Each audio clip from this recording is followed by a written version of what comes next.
Hey, I'm Nate Thompson, and I'm with the boys at Missin Curfew. Make sure you listen. Gentlemen, DraftKings, it's win or go home time in the NBA. Get in on all the action before the playoffs end. And if you've been following it, the Brooklyn Nets, it has ended for those boys. The Milwaukee Bucks put them out. I'm riding the Bucks. DraftKings is putting you at center court with free-to-play pools every damn day of the basketball playoffs, offering players a free shot at up to $10,000 in total prizes. That's up to $10,000 in total prizes up for grabs each day. The best part, Opes, this shit is free to play. That's why you got to love these guys at DraftKings Updoggs. DraftKings free-to-play pools are easy to enter. Just download the DraftKings apps, go to pools, and choose from a wide variety of free contests for an opportunity to win cash prizes. All you have to do is answer a handful of questions around what you think is going to happen during that day's basketball games and track your results throughout the evening. Whoop, whoop. Questions will range from which team will hit the most threes to which team will score first. DraftKings is safe, secure, and reliable, so you can deposit and withdraw your money at your convenience, Broadway. Download the top-rated DraftKings app now and use promo code CurfewKings when you sign up to get your free shot at up to $10,000 in total prizes every day of the basketball playoffs. Head to DraftKings Pools page to get your shot at huge cash prizes. That's promo code CurfewKings for a limited time only at DraftKings. Eligibility restrictions apply. See DraftKings.com for full details.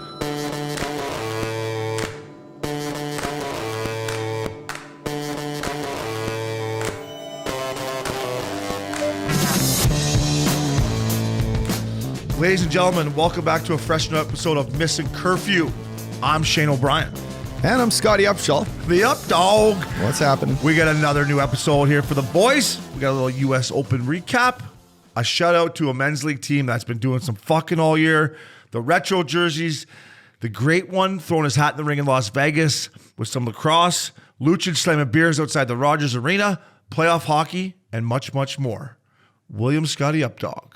How are we doing, Obes? Nice to be back in the studio after a long, long weekend. But I got to say, it was a great weekend. Got my girls back in town for my first inaugural Father's Day. How was that? It was great. It was, woke up to some breakfast, a little breakfast burrito, a nice latte. I know you like your lattes. Saw my little baby for the first time in a week. So, man, it was good. Long weekend, though, fella. The Balboa kicked my ass. I know it kicked your ass. A lot of golf, a lot of laughs, a lot of boozing, a couple nights out, a little after party the one night. So, had the maids over. I say fuck the Balboa is what I say. That's my last Balboa. How's the wrist doing? I played so bad, man. I played so bad. And my partner didn't play much fucking better, to be honest with you. But I chunked so many fucking shots that my wrist is in one, to be honest with you. But that could be my last little member guess for maybe ever. You think so? I don't like to play early. I don't like the formats. I just don't like it. Cost me money. It's just time that I just play Wednesday, days. Friday. That's my game. Is it the 3 day that just? It's just the whole thing. I thought I don't like the setup. I don't like the way they do it. I don't like the early tee times. Why not a shotgun tee time? Yeah, it's because it's fucking long rounds, I think. Fuck. I mean, I've been other ones who do shotgun. So I mean, I just. Yeah, it wasn't for me. But let's get something positive going. Let's talk about U.S. Open. The Open. Well, positive for a few guys at the U.S. Open, not Bryson DeChambeau. I mean, I watched it all day Saturday. Saturday was great. Shout out to good Canadian lad, Mackenzie Hughes. Fuck, he played stuck good around too on Sunday. He played so good on Saturday. I was like, wow, this guy. But it's just like, Uppy, man, the pressure on him must have been outrageous, right? With all the people in Canada cheering him on. But what were your thoughts? John Rombo. You called it. Yeah. I put a little bit of money on him. I put more on Alexander Scheifele. That's how you say his name, right? Is that how you say it? Scheifele, who got off to a good start, 2 under, and then he just kind of stayed there the fucking rest of the tournament. The local boy. I put a little bit on Rom. I wish I would have put the house on him, but what were your thoughts? My thoughts were the course looked hard. Fuck, dude. Man, and on the back nine, I mean, watching, just the shots that you had to hit good shots to even put yourself in a spot to hit a green. Yeah. And the par 5 on the back nine, the one with the layup, I mean, Rory hit it in 2 on Sunday, which was incredible. 618 yards, par 5. Rory went driver 3-wood just right to the middle of the green. Fuck, what a shot. But anyone else trying to lay up, they had a little fucking sliver down the fairway, down on this hill. And if they didn't hit it, it was good night, Jim Kite. except the one who was our boy Oosthuizen. Louis Oosthuizen. Who hung in there till the end, but he laid up on that one par 5 into the shit. And on 18? Somehow, no, it was like 15 or 16. But anyway, he lays up and puts one to the front of the green, somehow 2 putts to stay in the mix. And at that time, I think John Rahm had just finished kind of sitting there, loving the fact that he grabbed his little kid and his wife. And just after everything he went through at the Memorial Lobes, getting, COVID stealing, 6-shot lead and a nice purse for him. Pretty unfortunate, but what a way to, what a way to spend a weekend for him as a father and clean up the U.S. Open was pretty special to see. Just a good dude too, right? Looks like a good guy. Everything he says, a little thicker guy, so I'm cheering for him for that reason, right? A little thicker, big old ass on him. Big legs. Ass, yeah. Discovery guy. Everything he said, the Manchesters know him. Craig Manchester knows him, played golf with him, says he's a great guy.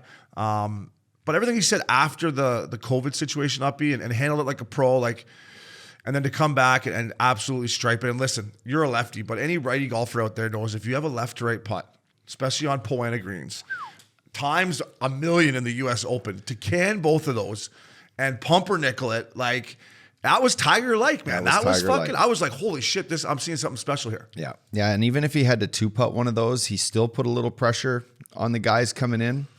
But the fact that both go in, I mean, it pretty much solidified his championship. I mean, I didn't see anyone stepping up and making a couple birdies coming in. It was just the conditions were too hard.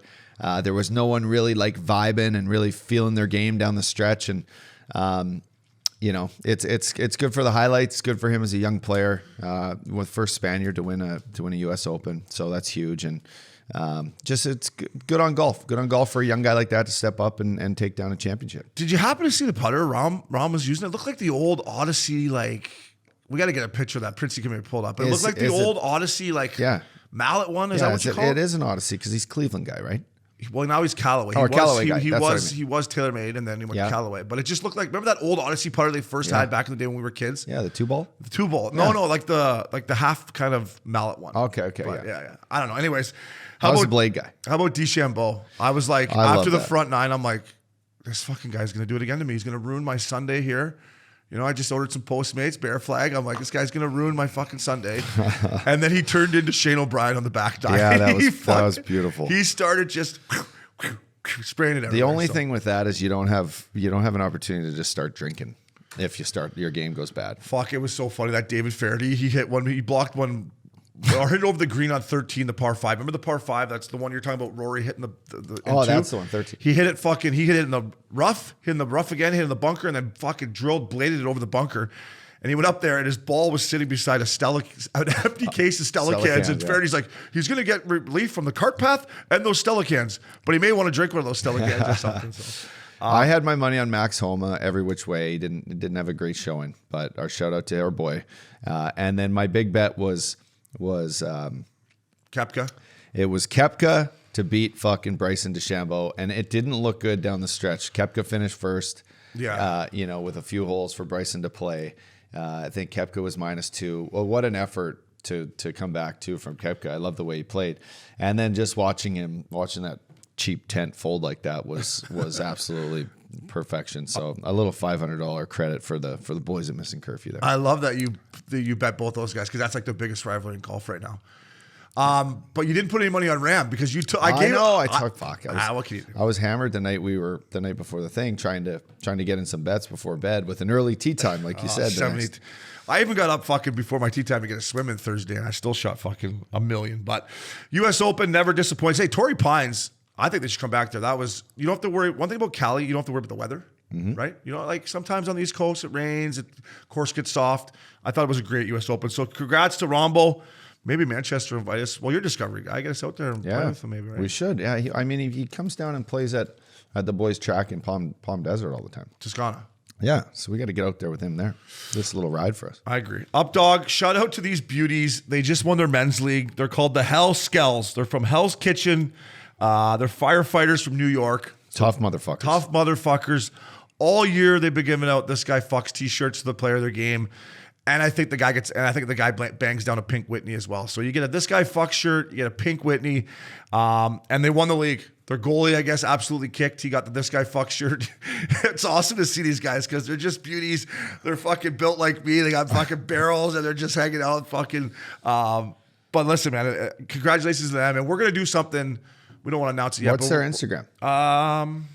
What is All it? right, it's okay. We'll have Princey post. We'll have Princey but yeah, post it, shout out to the boys there. Congrats. Congratulations. Anytime you take down a championship, no matter what it is, boys are out there getting laid. So and they're firefighters, so you know they're good guys as well. So congrats, boys.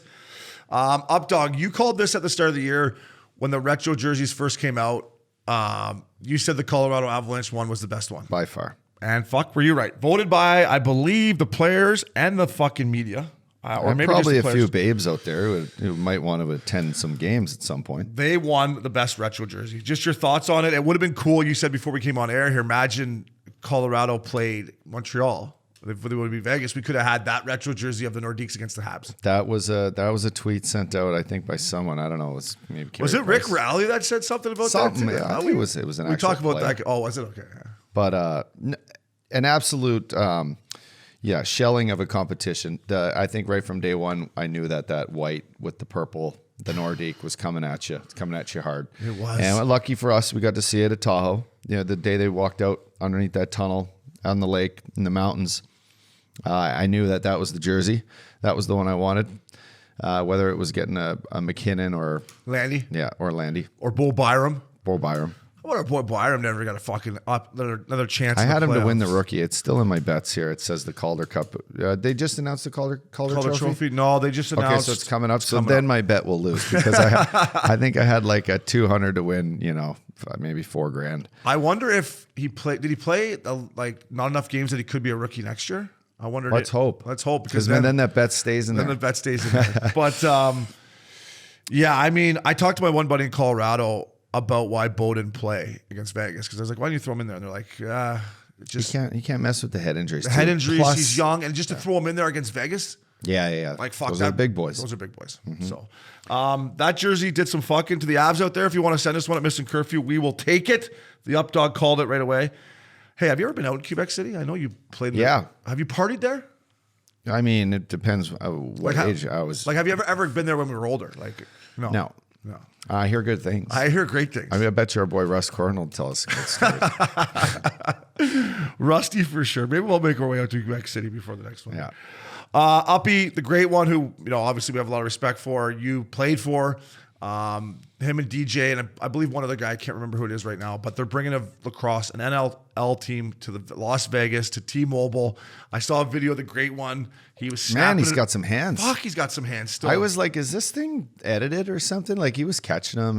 He went behind the back, behind Yeah. the neck, fucking. I think it's great. I think sports franchises right now are coming back, and they're going to come back with a vengeance. I think new technology is going to help the sport in every which way. I think people are excited to get out and watch something live again, Obes, with their kids, with their families. Things are opening up. Las Vegas in particular. We were there a couple weeks ago. I'd like to go back for the finals if they make it. Yeah, And we will. Yeah, for me, I've never seen a lacrosse game live. Fuck, they're great. I bet. used to go to the Toronto Rock ones in the NLL, and back in the day, I used to go to the Peterborough Lakers games. They would play like the Six Nation boys, and it would be like full on hockey fights, like fucking going toe to toe. It was unbelievable. It's a great sport. I actually played box lacrosse growing up. That's why I probably got so many cross checking penalties. Are they trying to soften up that sport too? Do we know? Probably. I mean, Probably. are you still allowed to whack a guy in the arm? You're still allowed to slash. They can't take slashing out of it, but You can't, I don't right? think there's as much fighting as there used to be. Yeah. But these NLL guys, I met a couple of them when I played in Denver. There was a team in Colorado. And these guys, give these guys credit, Uppy, because obviously they don't make what NHL guys do, but they work all week. They come in for the weekend. They practice Thursday. They play, whatever it was, Friday, Sunday. And then I would see them out, Sunday night in Denver before their flight back that next morning. And just great guys. They work hard. They sacrifice to do it. So good on the great one. I wish it nothing but the best. Maybe we'll go to Vegas for your first NLL. 100%. Yeah. Maybe they need a couple guys to come in and do some color. Remember when Biz That went? was epic. I was thinking about that. Biz went and tried out for the Vancouver. He went one. and tried out an epic piece of entertainment, content as he would call it. That was great. Office when he shatters the manager's computer and everything. Oh, he just did. That's I saw beautiful. something he just posted. It was fuck. He's a good actor, man. He's a good actor. On the Budweiser, we'll give goes- him a shout out. On the Budweiser barbecue. Yeah, he goes, oh yeah, Biz, you're saying there's no such thing as barbecue insurance. He goes, shut your pie hole. Oh man, great one. Good on you, Rusty. We'll get out for a fucking game in Vegas and play the Summit. Maybe that'd be. Yeah, for sure. Uppy, this is no disrespect to Jason Spezza because I thought he had a great year. I thought he was one of the Leafs' best players in the playoffs. It's probably why they didn't win the series. But Kyle Dubas gives them 1 year, $750. And I get it, they're up against the cap. But we've talked about fourth lines throughout this whole playoff. If Spezza's going to play in their third line, then I think it's a good contract. But if he's going to be a fourth line guy, I just don't understand how Kyle Dubas can watch these playoff games, the teams like New York Islanders, Vegas Golden Knights, Tampa Bay Lightning. I guess the big rig's on the Tampa Bay, but he still finishes his checks and plays hard, protects the puck. But you need speed, physical play. I don't know if Spezza's the right guy unless he's going to play on their third line. Yeah, you need some sandpaper. Yeah. Sandpaper, you need speed. They need to be glue guys because you got to count on these guys to go out and sacrifice themselves. And like you said, this is nothing against Spezza. No. I think the signing is a little premature. I don't think anyone's really trying to step up to the plate for Jason Spezza. They're not going to be protecting him, in the Seattle expansion draft. To me, they needed to address an area they haven't yet. And that area being like secondary guys that can go and completely muck and get dirty and show that, take on some responsibility when your top guys aren't going and you want to go out and, cause havoc. Yeah. You look up and down Tampa's lineup. They got guys that you just said it, that Yanni Gord is a guy that He played good last puts his face right in the mix and goes to the net, scores a goal. Cirelli bringing net pucks to the net. Like these are all guys that kind of play the same always, but it's fast, it's hard, it's in your face, and it's kind of what wins. And we see it year after year. I mean, the year the St. Louis Blues won the cup, it was. That their top line was Steen, Barbashev, and fucking fourth line, Sundqvist. Unbelievable fourth line. But almost their best fucking line. Mm-hmm. So that wins, and I don't care what people say. Gotta have confidence down your backside, and they can't be just guys that can score goals on the power play. Well said, and that's what I think of it. And listen, I played against Spez, and so did you. And from what I've heard, he's the nicest guy in the world. He made me look silly early in my career, and he played great for them. I'm just looking at it from Kyle Dubas' perspective. If that guy plays in your fourth line, it's like, what? Like you're not going to learn your lesson here. So, to me, Uppy is something I wanted to bring up to you because we'll see how it unfolds. If he plays the power play third line, I think it's a good signing, but you need sandpaper and speed on that fourth line. Our boy at Missin Curfew, Milan Lucic. Big Looch, 10 years since they won the cup. So he takes not one, but two Stellas at front of Rogers Arena. Fuck, he had them in his pocket, I think. He drank those quick, didn't he? Yeah, it's like he smashed his one, and then the next one came out of like what looked like his fucking the little pill pocket on his drum. I'm like, God, and those are fucking big beers. Stellas, he just fucking one-timed them. Good for him. But it made me realize, Uppy, that year I had played Nashville. I got traded at the start of that year. And I already went through it in Anaheim, right? They won the Stanley Cup after I got traded to Tampa. And now I get traded to Nashville, and Vancouver beats us out in the second round. And here they go in the Stanley Cup finals, and I'm going, not again. Like, I'm not that bad of a guy that I got to live through this again, right? So game 7, I go up to Hollywood with Loops. We go to Goal at Collins' bar. So I walk in there, and of course, there's some Canucks fans in there, right? And they're like, oh, we're going to win this game tonight. And I'm like, fuck that. I'm going for the Bruins. So they're all over me right away. And I just remember Timmy fucking Thomas standing on his head and kicking and then winning the game. And me, like, every time they scored, just hitting Connolly and Loops on the table, being like, thank God. So Looch, Canucks fans, I'm sorry, but when you get traded up, you can contest to this. You don't want your former team to win the cup, especially when they beat you in the playoffs. No, that's right. That's right. So shout out to Looch. That was epic. I've seen him slam more things than just a couple Stellas. Yeah. I was in Miami with him when he had the nice vino, real nice bottle of vino in the decanter, and fuck, he could put it back. Would he drink it right out of it? Right out of the decanter. I mean, his hands are bigger than yours, so it looked like it was just a pint glass. And fuck, he could just throw her back. So shout out to our boy Looch. Epic on you, Missin Curfew. Princey, had to get that video up and at it for the Princey, public. you're the fucking man, by the way. Good job, boys. So he chugged her right out of the decanter. Right out of the decanter. That is a fucking National League move. Slung her back. I think Looch is going to end up in Seattle. I think he wants to. I think they want him. I think he'll maybe be the first captain of Seattle Kraken. I'm just throwing it out there. Speaking of throwing it out there, Uppy, I threw something out there yesterday on the power play with my boy Cools. Something that I had heard from a couple guys, Jimmy Scoops being one of them. He had mentioned it to me, that Tkachuk would love to play in St. Louis. He's a perfect fit there. Calgary, it's time for a change up there. And I said that maybe him for, Vladdy Tarasenko, and obviously it would take more than just Tarasenko. And then the shitstorm happened. Everyone was tweeting at me. But what are your thoughts? Could this happen? I think he's a great fit for the St. Louis Blues. The way he plays, obviously a hometown boy. His dad played there. Listen, it's probably what he wants. It doesn't always happen, as we know in hockey, but is this something you could maybe see happen in the offseason? Of course. Yeah. If people don't think so, they're blind. And, I know people are bored up there, but they're not blind. They are bored because they're bored. I had people from Cowtown being all over me this morning. I was like, Jesus. So, no, I think, we all know Big Walt and how he speaks his mind. He's a pretty entertaining guy. Spent most of his tenure in St. Louis. His kids still live there. Yeah. So for anyone to think that this isn't something that maybe is in the back of Matthew's mind is, I think they're just a little gullible or a little, naive, unrealistic. Yeah. But what would it take, Obes? I don't know. I think if you make this happen, if the St. Louis Blues can make this happen, I think it would be a big move for them. I think in the right direction. I think Calgary would ask for a lot, be a young kid. Be like a Jordan Kyrou. Yeah, that's exactly who I was going to say. It'd be with maybe Vladdy's rest of his deal, just to see if Vladdy can go put up 30, 40 goals again. I think he can if he stays healthy in a different spot. I think Vladdy needs to kind of get out of his comfort zone in St. Louis. He's got his big house there. He's been there almost 10 years, so it could be time for a move, maybe for the best for both, but.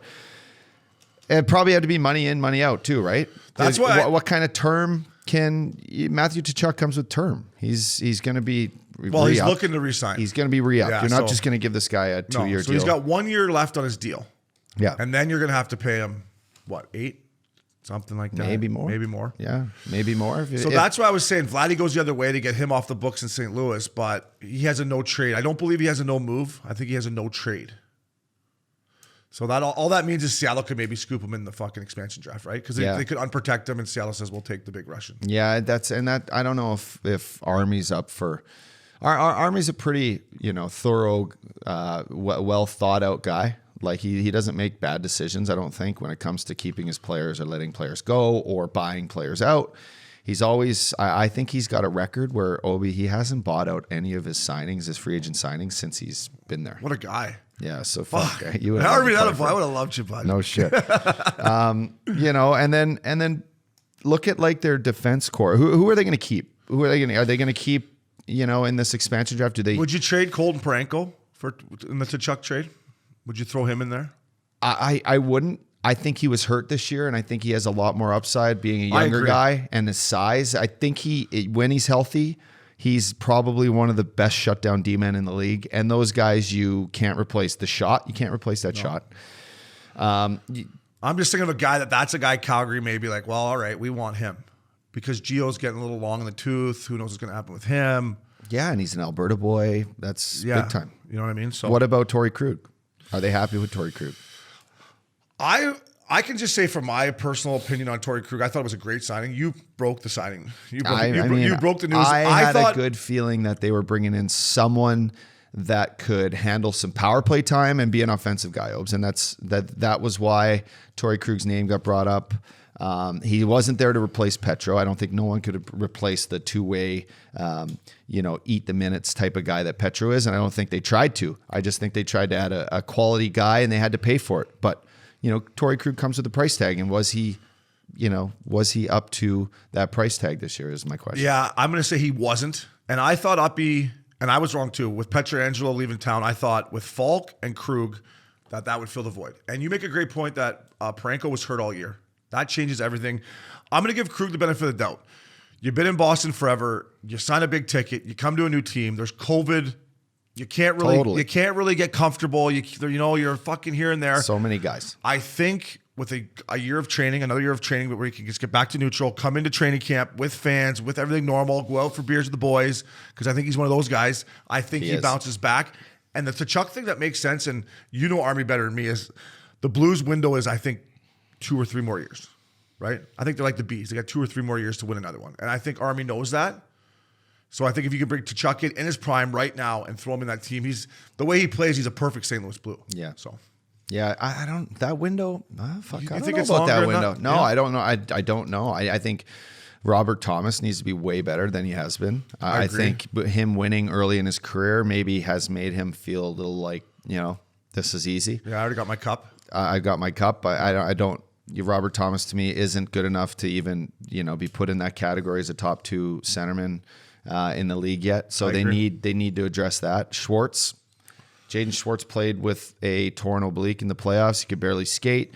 He's a free agent. Did Was they that keep what was him? wrong? Yeah, Torn oblique. I Couldn't could even. tell you. He can't golf. He can't do anything right now. And that's the worst. He wasn't buzzing like he couldn't. normally He buzz. couldn't be Schwartzy.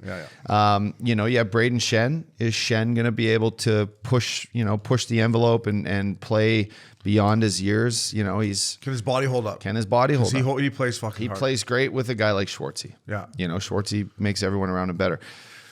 To me, the St. Louis Blues this year will be a big test to see if they can contend, be a contending team again. If they can bounce back. Yeah. And I think Army wants to do something big. And I think Tkachuk wants it to happen. I think Calgary needs to. I think Tree Living's feeling the pressure in Cowtown. Yeah. I just think there's something brewing there. Time will tell. Updogg, we were in Vegas, and probably the third morning when I woke up, my eyes probably didn't look perfect. But this fucking Petry's eyes in game 2. Did you hear what happened? Was it anything to do with his hand injury? Or like his eyes were redder than, I don't even, like it was bad. I was like, Jesus, when I turned the game on. Did you hear anything about it? Or is just...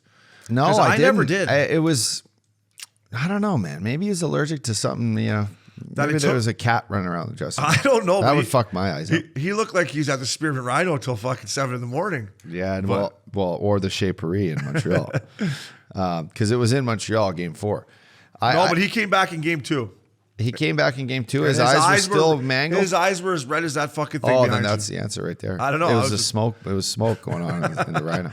I don't know what it was, but I turned the game on. I was like, Jesus, man. And you know what? Give him credit. He's been playing great since he came back. I mean, He has. He makes their team a better team. Yeah. Get some Visine though, bud. He's eaten minutes from Shabbat and Webbs. Edmondson, your boy Edmondson. I say it every week. He's been unbelievable. Yeah, he plays this. Fuck, he makes a good first pass. He rips it. God, I like that. Yeah. Like he's just old school. Fuck yeah. And he just he's a Winnipeg boy. He just loves it. buried somebody from behind the other night, game 3. Like cross-checked the guy. The ref was just right there, let him go, which I'm okay with. But I like the fact of watching Eddie grow up as a player, watching him win, watching him get traded now a few times. It's never easy. no. I like the way he's just turned into a confident, fucking stay-at-home D-man that just makes the right plays. He always used to jump up and like semi get in trouble for it from the coaches or whatever. But he's able to do that now. He's solidified himself. And I just like to see that, I'd like to see a young guy that I had under my wing, going out, likes his beers. I like to see a guy that just fucking finds his place and, makes a name for himself. And, he's coming up on thinking he Mr. Game 7. He's still that guy. I mean, he's made a name for himself. So, Updogg, let's talk some Vegas. We'll get back to Montreal. Vegas, Robin Lehner starts game 4. I heard the rumblings, obviously, like everyone else on social media, because the thing on Fleury is, and we had Gary Lawless on the power play yesterday, Fleury, if he gets tired, that's been the knock on him his whole career. If he gets tired, he gets sloppy. Mental mistakes like we saw in game 3. Leonard starts game 4, and he says this, Uppy. He says, I take my own bus to the barn 4 hours before the game. 4 hours. And I got there, and I went on social media, and I read all the fucking things you guys were saying about me, and it motivated me. First of all, I know you like getting to the rink early, but that's a little early for me. And just social media, like, would you ever use it to fuel you? And what are your thoughts on Leonard? And I mean, this guy's got a chip on his shoulder. I mean, yeah, honestly, I would use it to fuel me. I'd be in my DMs. That's 100%. That would fucking fire me up like no one's business. That's true. Now, I don't think I had enough hate, going on in my app mentions in my social media platforms to have any sort of inspiration to go out and fucking, do something that I didn't want to do to these guys just from pure hatred and pure competition. 4 hours. 4 hours. How many fucking sticks and fucking What do you hot do? packs Where do you gonna sit get? for 4 I'd drink hours? fucking 10 cups of coffee if I was there for 4 hours.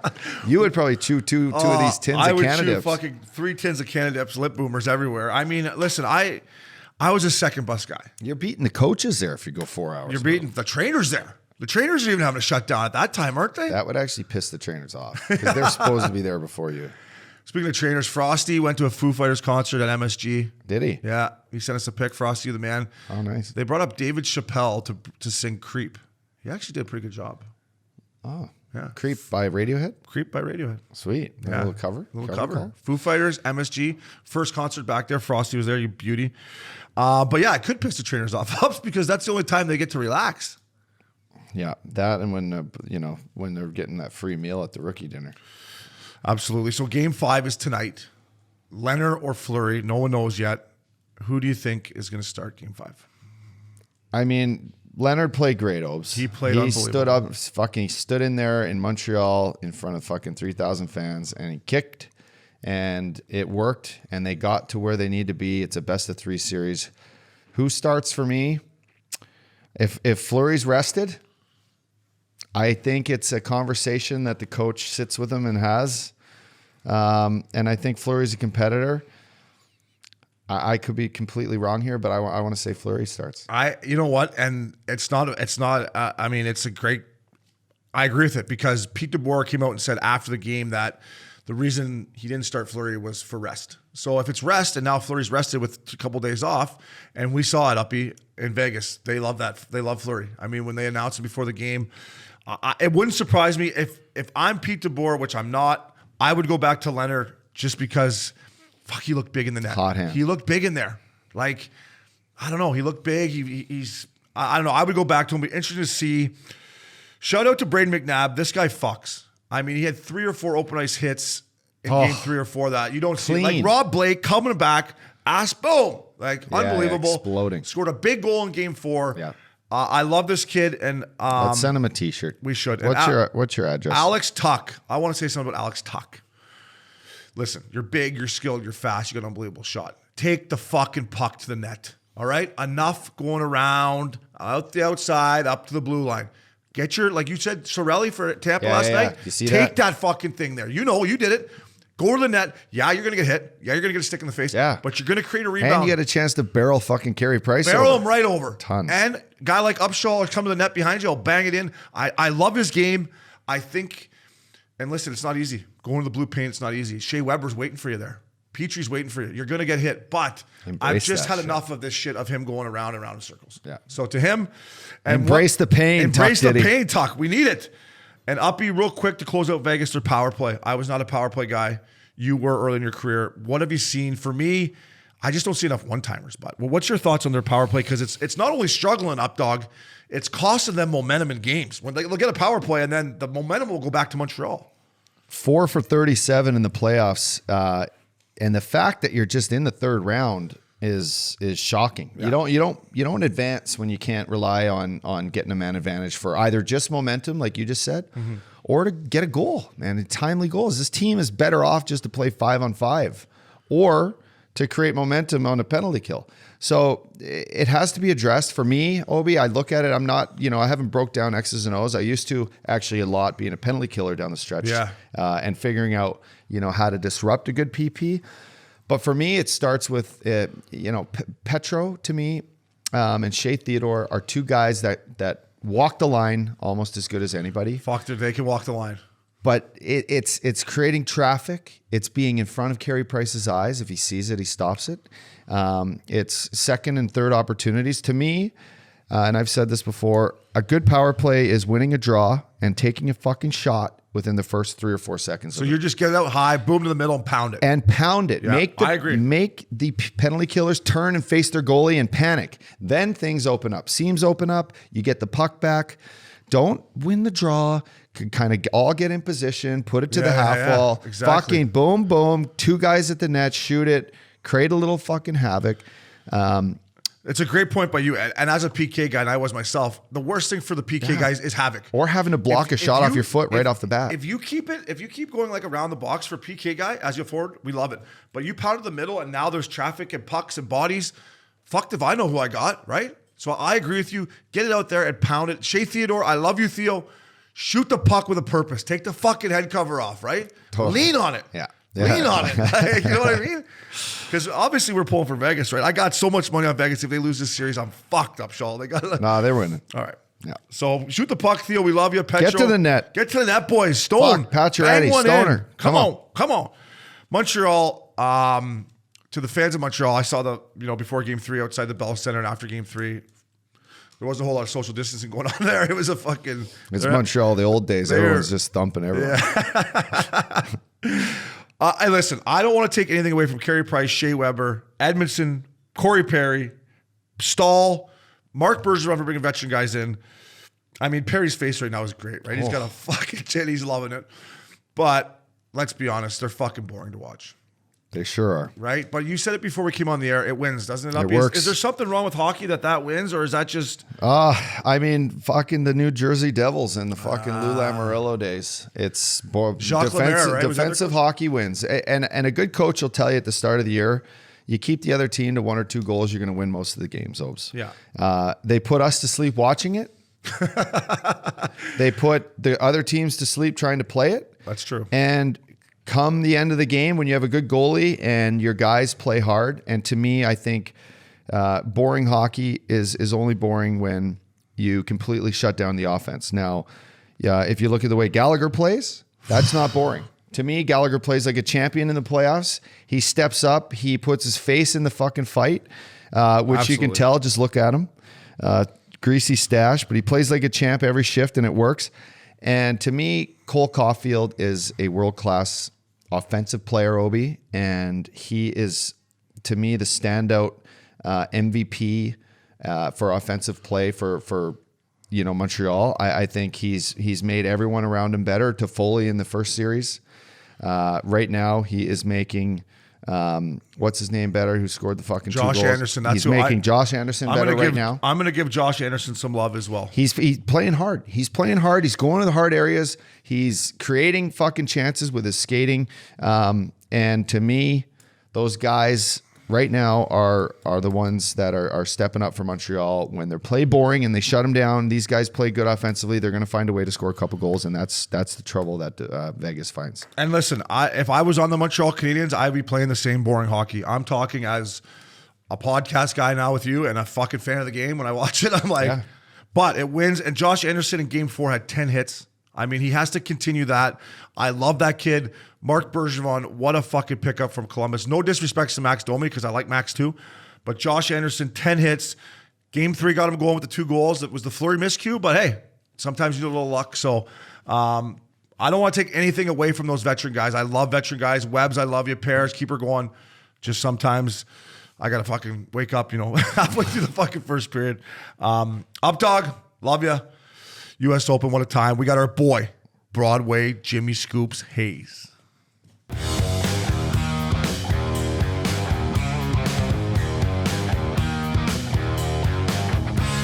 Updogg, our boys at GoodLife. You're just in New York. I got the GoodLife tee on.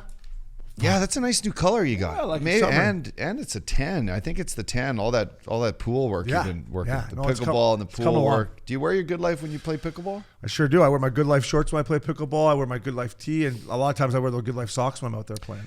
Shout out to our boys at GoodLife Clothing who took care of me this weekend in New York, Obes. Man, their and store Hazy. looked cool. Their store is badass. Really cool. It's on Bleecker. Go check that out if you're in Chelsea. But these guys are setting a standard for athletic wear, for chill wear, for going out in. You want to go to the bar, you want to have a beer. But shout out to Andrew and Chris. Great vision on the product, great vision on the delivery. For everyone up in Canada, they told me they're working on due diligence to, it's a little complicated. Some of their stuff comes in from Japan. Other stuff has come from the US. So it's really tough to get it over the border. So we're working on that for you guys. But there's no better stuff to wear. We wear it when we're on air. We wear it when we play pickleball. We wear it when we're cruising down the beach. GoodLife Clothing, Curfew 20. Go check it out on their website, goodlifeclothing.com. Hazy, well, didn't you get the bathing suits you were telling us about? How are those bathing suits you were rocking? Well, you guys didn't notice that gray bathing suit I was rocking in Vegas? Because I could feel the eyes on me in Vegas, boys, and those bathing suits are super comfortable, unbelievable around the waist too. Because I might be putting a couple pounds on these days, but that bathing suit made me feel good, look good, rocking GoodLife. Doesn't get much better than that. But the one thing I just got in the mail was the summer denim snap shirt, and I think this is going to be the shirt of the summer in Cape Cod. I can tell you that for free. Good life, baby. Can't go wrong with it, Updogg. GoodLifeClothing.com. Curfew 20 is our promo code. Curfew 20.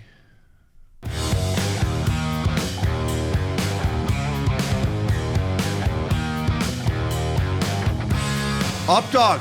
Obes. Welcome back to Missin Curfew. Our boy, Scoopsy, Broadway, Jimmy Hayes. What's up, boys?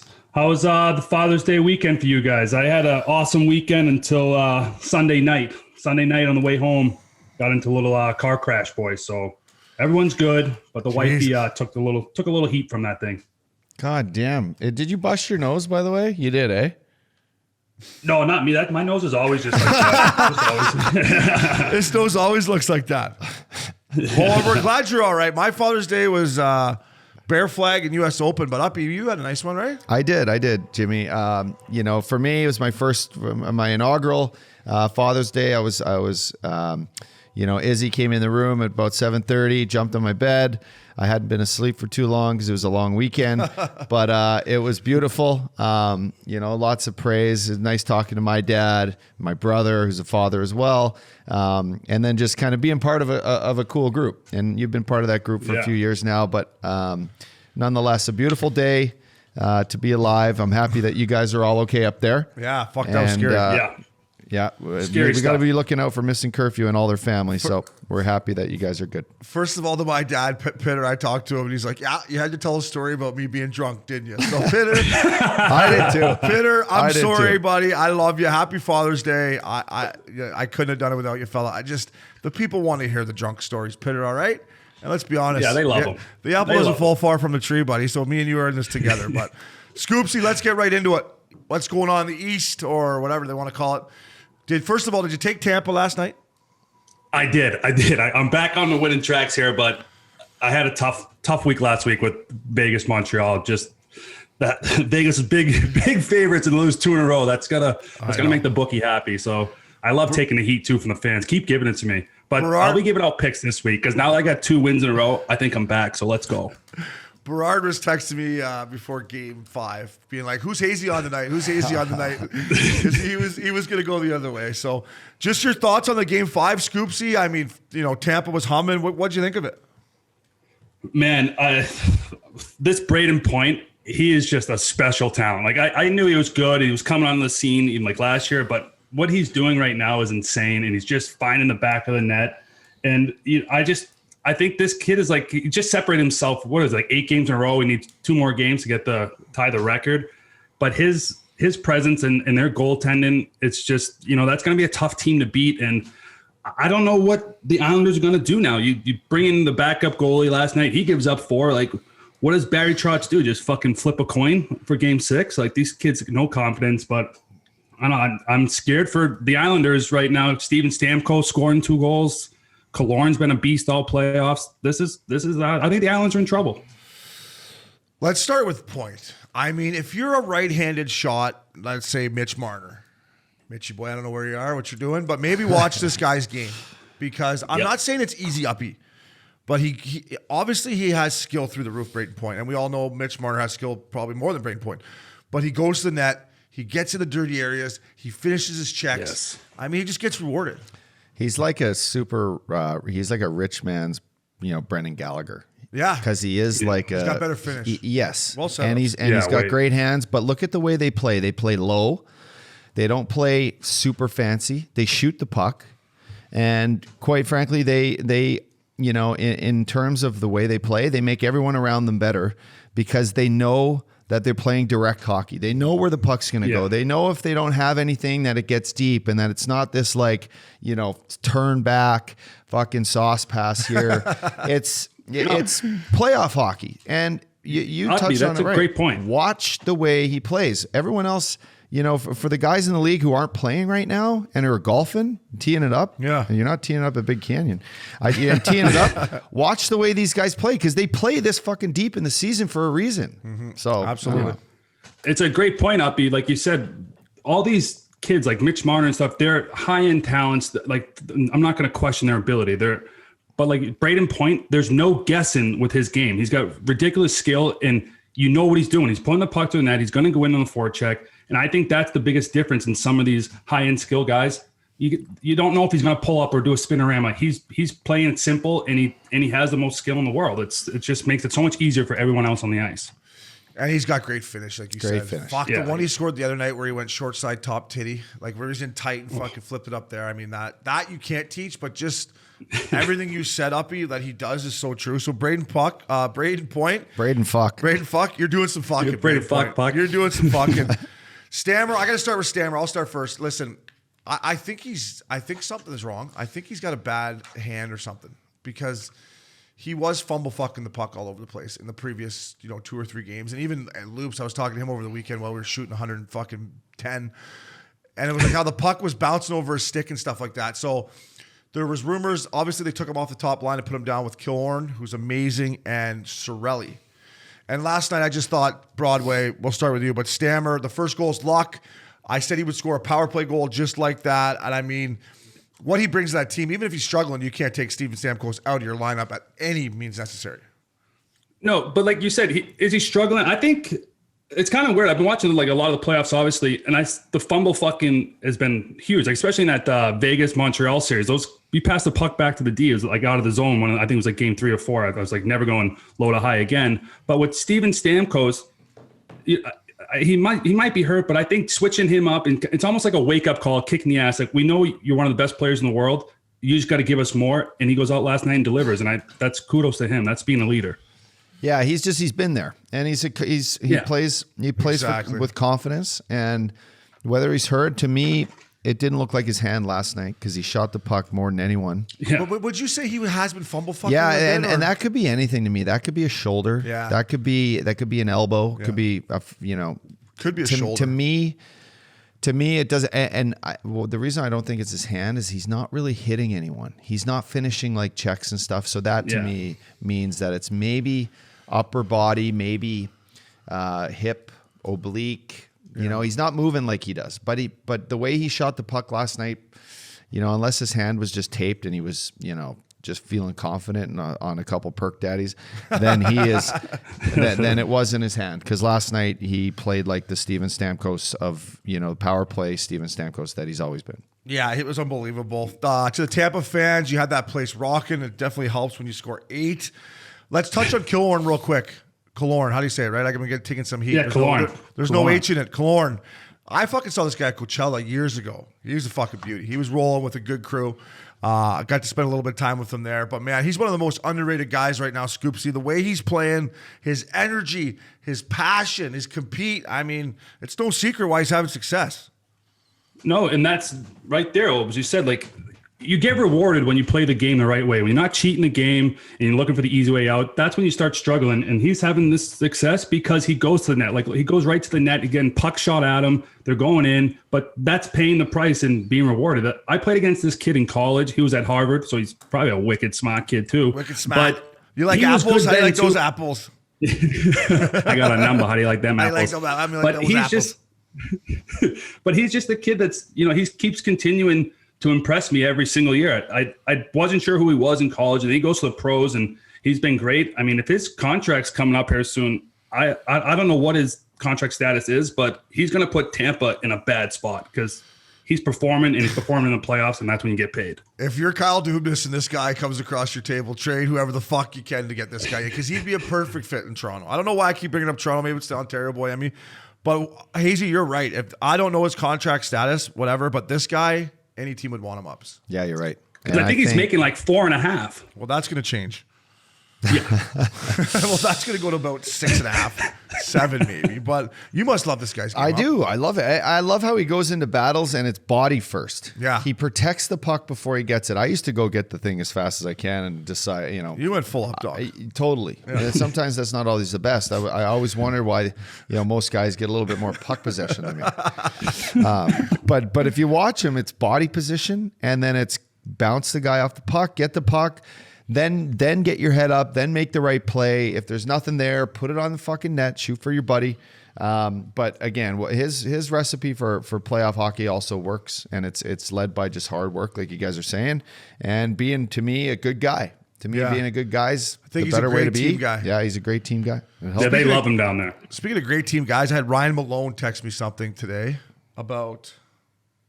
I was kind of like, about where are we going after the match? About what the fuck is going on, Hobbs? He said, this is what he said to me. Hey, buddy, the love of the game is coming back around. I want you, Uppy, and Hazy to be part of it. Can you send me your emails, please? Now, what the fuck is Bugsy talking about there? The love of the game. The love of the game. Bugsy, you got to come on and tell us what that means, because when I play with you, our love of the games, it meant different things than getting pucks deep, bud.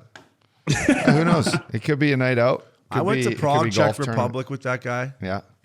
So Bugsy signs a 7-year ticket for 40 some bananas after he went to the finals of the pit, remember? Yeah. We went to Prague 13 days. He went out 13 straight. And he put on a fucking clinic, man. He's the best hungover player I've ever fucking seen. Anyway, sorry, I got off track there. Killorn, you fuck, buddy. We love you here at Missin Curfew. And Uppy had a great crew at Coachella. The boys are like, oh, fuck. For sure. So, Tampa babes. A little segment here from our good friends at GoodLife. I got it on. I know you got one on. You got GoodLife on, baby? I got my GoodLife stuff on. I love their stuff. I know, right? I got the shorts on, man. It just feels so good on your nuts, these shorts. GoodLife bounce back segment. Uppy in playoffs, you know it more than anyone. You played the most playoff games out of us three. You got to bounce back after a loss. And the big Russian, Vasilevsky, look at these fucking numbers. Well, he's 12-0 now, but going into last night, he was 11-0 after a loss with a 1.49 goals against average and a 9.42 save percentage. I mean, Uppy, if you have home ice and you don't lose back-to-back games, my math's not perfect, but you're never going to really lose. Bet the house. Bet the fucking house. But just, I mean, the confidence they must have in this guy when they know after a loss that he's going to come out and fucking play like that. Well, I'm going to touch on this too, because to me, it's a team sport, and you can't just rely on your goalie in those games. True. And Tampa, in those 11 games following a loss, Obes, Tampa has 46 goals for. That means they're pumping in at least 4. They're giving him a little run support. They're pumping in 4. Well, now last night helped because they got 8. Yeah, they got a touchdown plus an extra point. I can run it in. Now, but 2-point conversion. Yeah, run it in. Run it in yeah, for 2. That's right. Fucking run it in. What was my math? But so to me, and that's against the 17 against. So Vasilevsky's, he's done his part, but so has the whole team. So has John Cooper. So has the arena staff, keeping the ice fast for these guys to throw nice crisp biscuits around. That's true. Because Tampa gets hot and humid out there. But they are a team that plays confident when, they get sized up.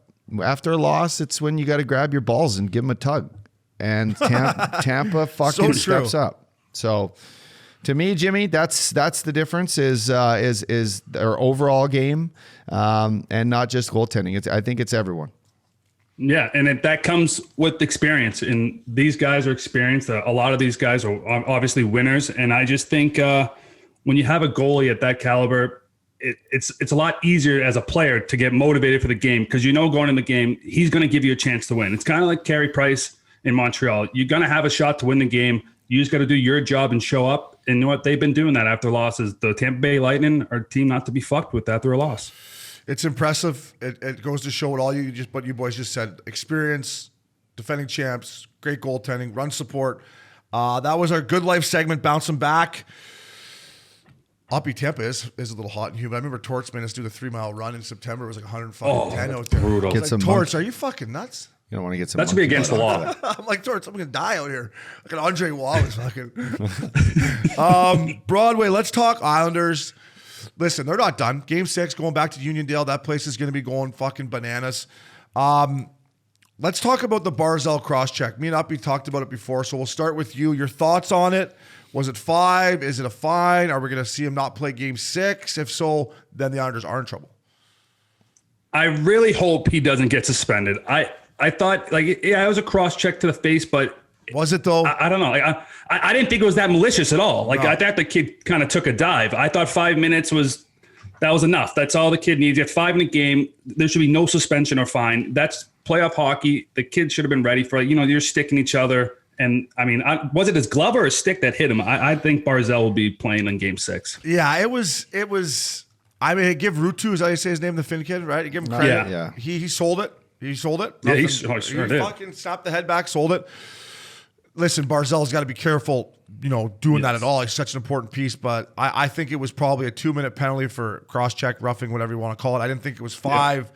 It better not be a suspension, Updogg. Maybe a fine. They might slap him on the wrist. $5,000 to Barzal's like fucking $5 to us.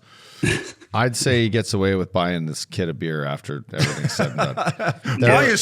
Buy you soda after the game. That was nothing but just a little battle, and a guy that never really cross checks anyone, just getting a stick up that rode up a guy's arm and hit him in the face. It didn't even hurt. No. It couldn't have hurt. And I want to know if he sold it. Like, was he planning on selling that? Like, Well, I think they were up so he should go much to that they Hollywood. probably, you know what, take the rest. And if the league has reason to think it is malicious, and you don't come back, and they think there's a chance you're hurt, it only helps. I mean, it's smart on his. I don't know if he not thought. to I come don't know back. if Rest your legs. You guys won the game. And I don't know if he thought this far ahead because he was actually playing in the Stanley Cup playoff game. But let's say Big Georgie and the NHL player safety, take the bait and they ding Barzal one game. Yeah. I mean, fuck. They ain't taking the bait. No, I know. I don't think so. No, there's no way they can't do that.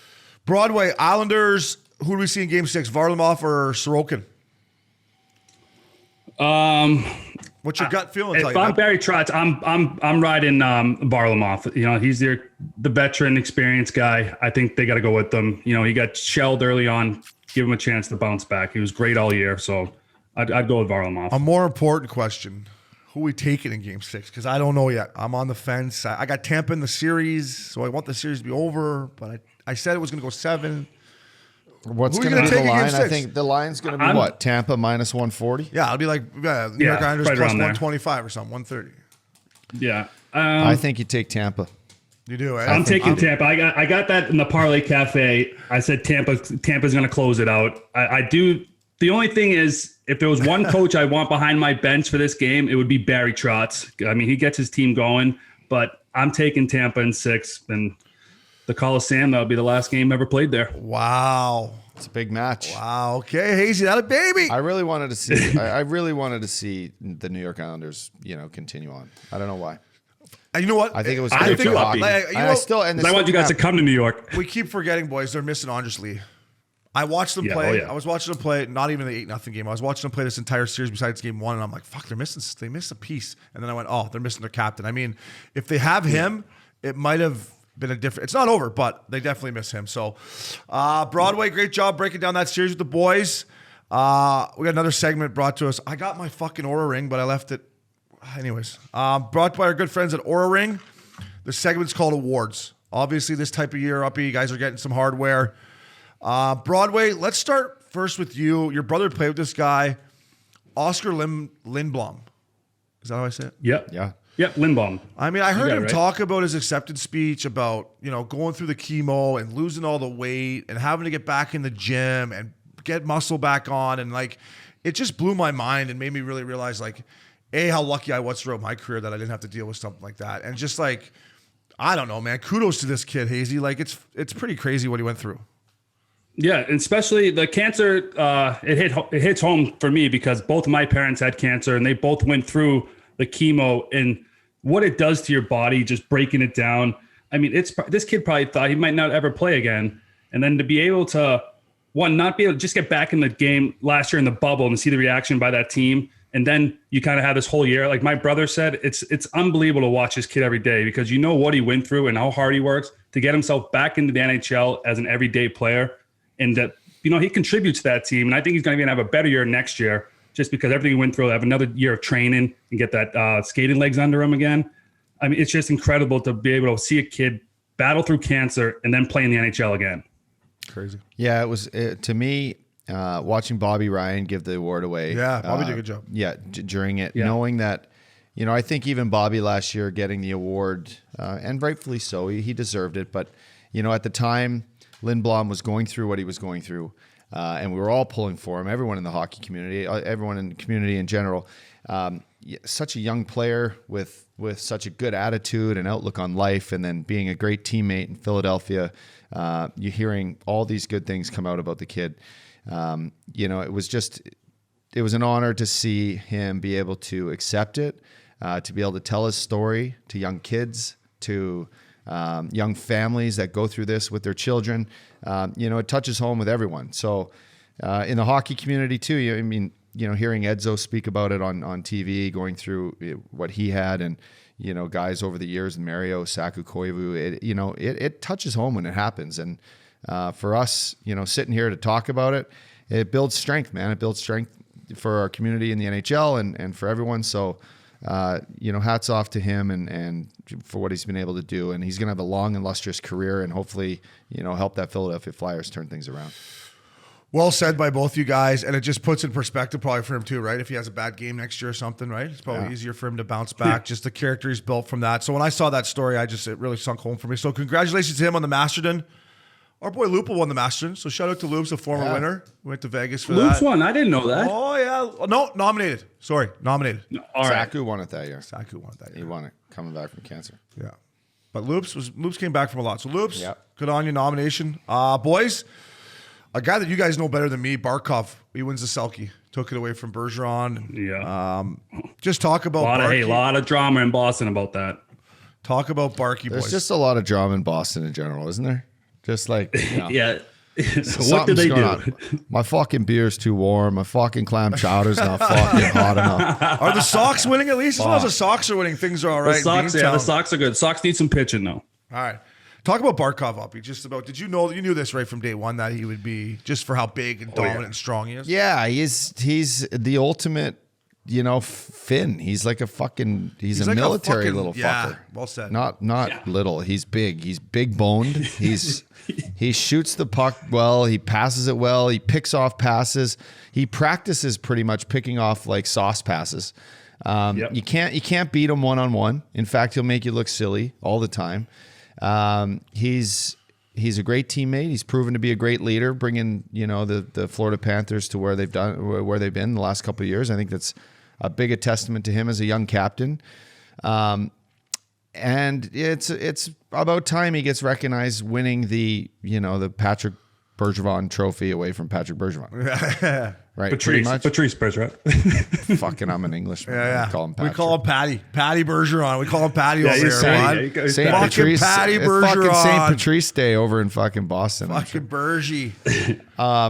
So Patrice. Anyway, it's been his trophy and well-deserving. They might rename the fucking trophy. They will rename it. Yeah. They should. About time they rename a couple trophies. Gretzky should have his trophy. It's a great point by you. Sorry, Broadway. Before you go, it's something NHL should reconsider. Is renaming these trophies. Gretzky should have one. I agree, Uppy. Mario should have one. Yeah. Fucking, Bobby Orr should have one. The Norris should maybe go to Bobby Orr. I don't know. No, it's time. It's a good point. Yeah. Anyway. But that's the beef. That's the beef that people are saying. What's it? 100 writers vote on this, and Bergeron only got 89 votes in the top 5. So that means 11 people left him off the ballot. Like, so you're telling me Patrice Bergeron is not one of the best of top 5 defensive forwards?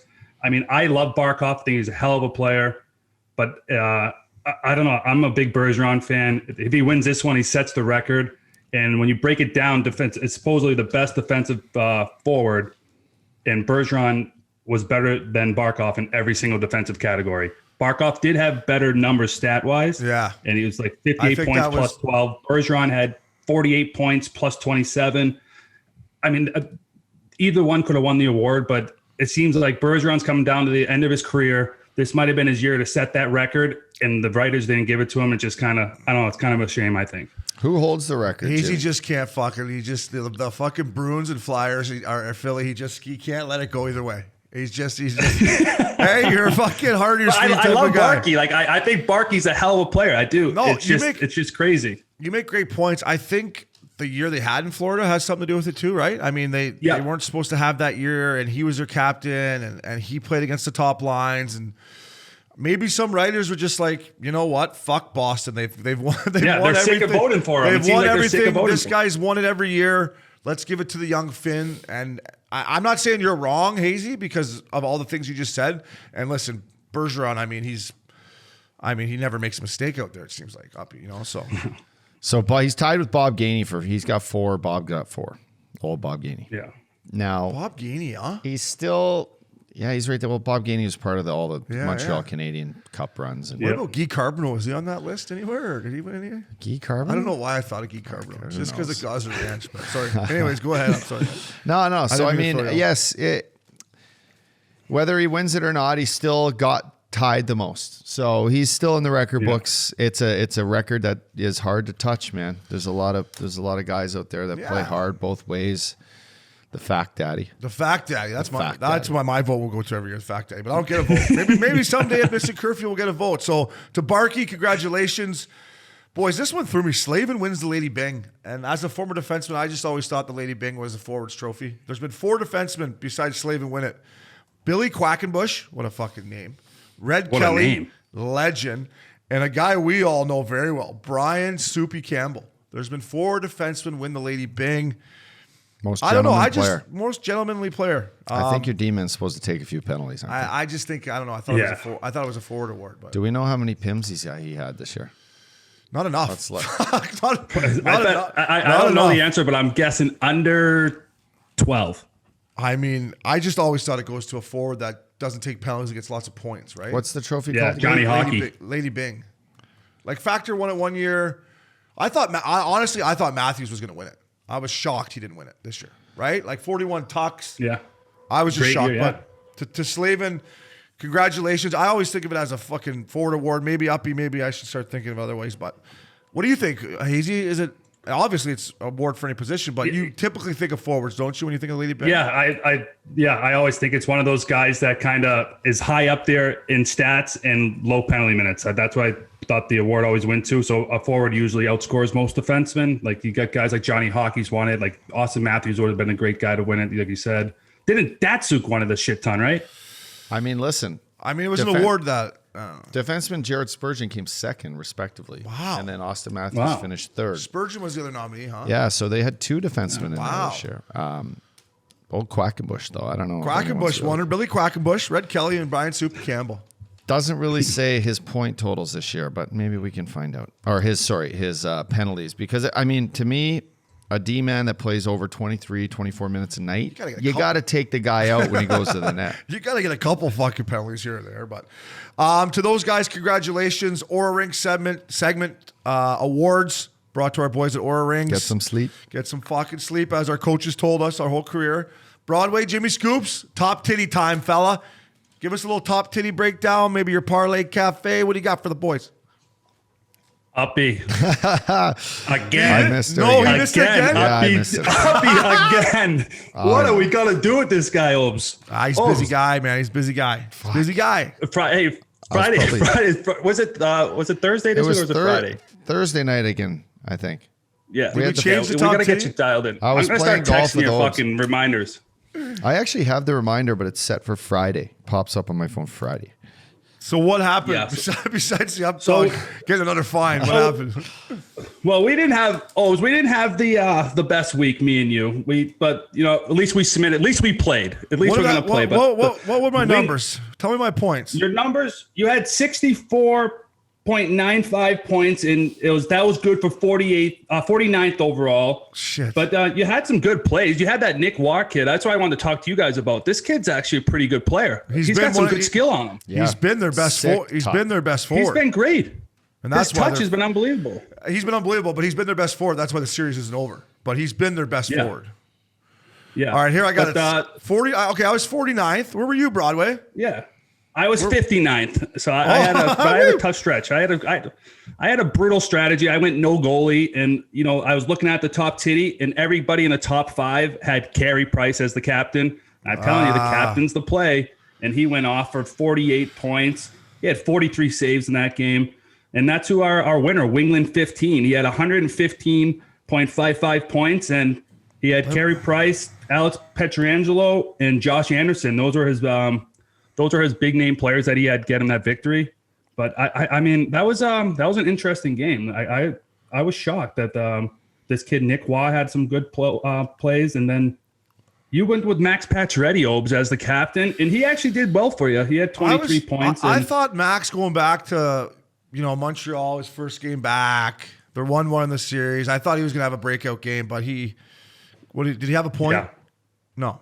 I think he had an assist in that game, but I went with Stone. I thought Stone was gonna have a big game for them, and then he did fuck all for me. And then Flower didn't do much for you either, Hope. So I know.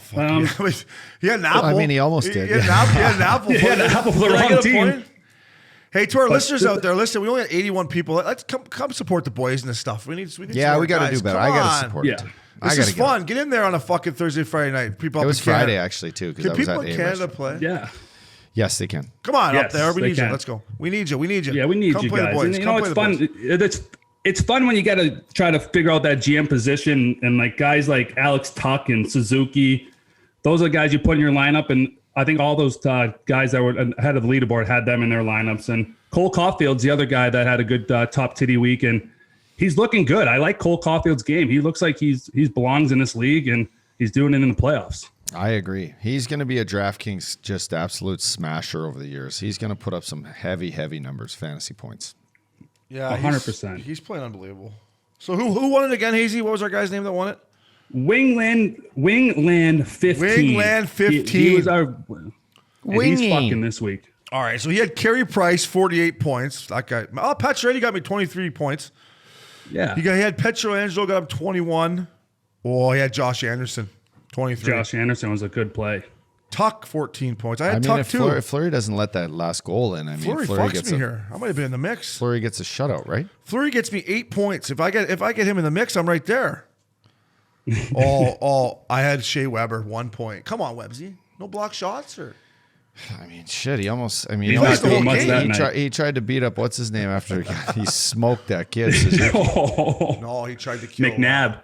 McNabb, McNabb He killed smashed Suzuki. Suzuki, and Webb's tried to go full Webb daddy on him. Webbs is just a beast, isn't he? Yeah, he sure is. Yeah. All right, Broadway. Great job on the top titty as always. What do you got? Give us a parlay. Give us something here before we bring on our guest, Nate Dog Thompson. For tonight's game, I know it's Tuesday. I'm going in Vegas, and I'm taking the under. There hasn't been more than 5 goals scored in any of the games in that series so far. So if you can get that line at 5.5, I think you got to hammer the under. And then for Wednesday night, I'm taking Tampa to close it out on Wednesday night for the boys. Is that the Parlay Cafe right Parlay there? Cafe. A little under and then a little Tampa? So we got Vegas under Tampa. Is that the Parlay Cafe? Yeah, I got Vegas. Vegas is winning with the under. That's parlay for tonight. And then Tampa to close it out on the road. And that game is going over. Wow. There you go. Because it's usually 5.5. You gots to love it. That's our boy. That's our boy Jimmy Scoops. Jimmy Scoops, Broadway, Parlay, Cafe, Hayes. Boys, great job as always. Love breaking it down with you guys. We got NHLer, last of the fucking Mohicans almost. Yeah. Nate Dog Thompson coming at you.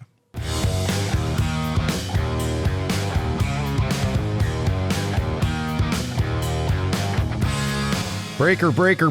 Lawnmower 4.0. Lawnmower 4.0. Updogg. Not only, I got 2 Lawnmower 4.0s now. I got one for, downstairs, but the border, getting that all tightened up. But now I got one for my face too, because sometimes, as you know, it's playoff time. You let the beard go a little bit. This morning, I hadn't shaved in like a week. I pull out the Lawnmower 4.0 with the light on, gave it a nice trim. Took, honestly, 2 minutes. Boom, jump in the shower. I was out the door. So if you guys out there, you can fucking trim up your balls too. But if you want to back up one, or if you want to get greasy and use the same one, it's good on the face too, Updogg. Boys, there are over 2 million men like you, Obie, worldwide who trust Manscaped. And now 20% off and free worldwide shipping with the code Curfew at manscaped.com. For me, I'm like not a hairy guy. I got one. I use it all over the body. I don't care if it's right up, downstairs. Yeah, no, it doesn't below. matter. I just had 2 that was given to me. I would use the both on my face and balls. It wouldn't matter. I'm confident I will take that thing anywhere. This makes trimmer, it's different than all other trimmers, Hazy. Why? Because it's a damn Lawnmower 4.0, I'm telling you. What do you got down there in Boston? What do you got working on over there, Jimmy? Hey, I'm rocking 2 lawnmowers right now, and the 4.0. The best thing about it is, look, I got this big beard right now, and when I go put that lawnmower right to my face, it's not pulling on the hairs, and that's one of the main reasons I love the lawnmower. And like I said before, guys, that flashlight on that thing can come in clutch. The Lawnmower 4.0 is the best trimmer in the business. And don't forget about all the other stuff they have. The ball deodorant, the ball toner. I got it all, man. I'm telling you, it's good stuff. It makes you smell good. And for you single guys, fuck, you never know. I mean, and it's hard just not to say who wants pubes in their mouth. So just, trim them up, keep them classy before the weekend. Important that you all trust the importance of a nice shave. Updogg, so you get 20% off and free shipping with the code CURFEW at manscaped.com.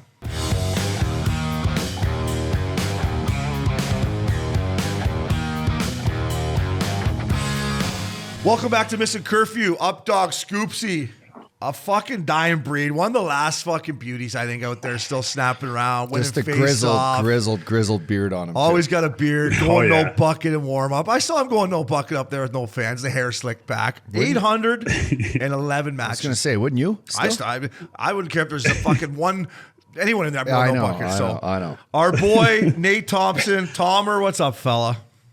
What's up, fellas? How you guys doing? Good to be here. Hey, buddy, welcome back to California. How was it when you got back to Hermosa and that wind and the salty air? It must have been nice. I was overwhelmed. Like I remember walking down to the beach and there was a volleyball tournament this last weekend, and I was like, holy fuck, what is going on right now? It was like I felt naked with no mask, but I adapted real quick. It was nice. I saw some stuff on social media. Was our boy Richardson there? I saw his did he have his baby girl down there and Jess and stuff? Did I see that right? I didn't see Richie. I just missed him, but they were around.